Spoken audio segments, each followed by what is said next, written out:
السلام عليكم ورحمة الله وبركاته. النهاردة جيتكم بموضوع عن زراعة الرمان من العقل، وهم طريقتين أنا عملتهم في فيديو قبل كده. لو أنت متابع الصفحة وشفت على قناتي هتنزل لتحت. من قيمة أسبوع أنا موريك إزاي تزرع من العقل بالطريقة الصحيحة دي، تمام، ويصير معاك النمو والتخدير. بس طبعا لسه ما جدرش، لسه هذه الأسبوع لازم تقعد على الأقل 20 يوم ولا 30 يوم على الأقل. دلوقتي أنا جايب لكم طريقة تاني زراعة مثلا من العقلة، تمام.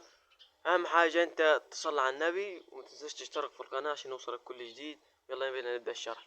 طبعا احنا دلوقتي هننقي نمو فرع يكون جذاب ويكون طالع حلو لفوق، تمام.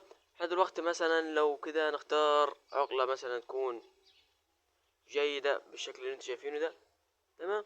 ولو يكن يعني احنا اخترنا العقلة دي بالشكل اللي انت شايفه. انا طبعا اخترت ايه العقلة دي عشان لازم تكون حاجة فيها طالعة بالشكل اللي انتوا شايفينه ده، عشان ده كله هو اللي هيصير منه ايه النمو. التجدير ده هيجدر، وده اللي هيبدأ يطلع معاك الورق و100%. دلوقتي خلينا بس نعرفكم ازاي نزرعه في الارض. وهنا زي ما انا قلت لكم هيصير النمو من هنا التخدير.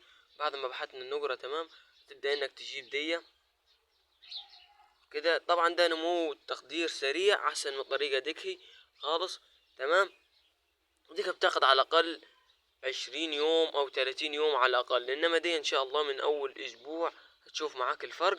بس كل اللي عليك ان انت هتسيبها كده، تمام. وازاي تحتني بيها في فيديوهات كثيرة تاني في اول زراعة عليها من اسبوع، وان شاء الله هتشوف الفرق بعد مرور اسبوع على الاقل لنمو التخدير، تمام.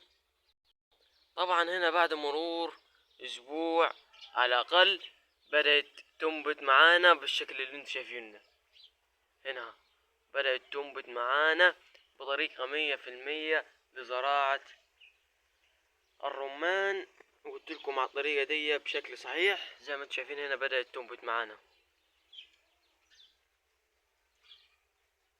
تمام. والسلام عليكم ورحمة الله وبركاته. ما تنسوش تشتركوا في القناة عشان يوصلكوا كل جديد.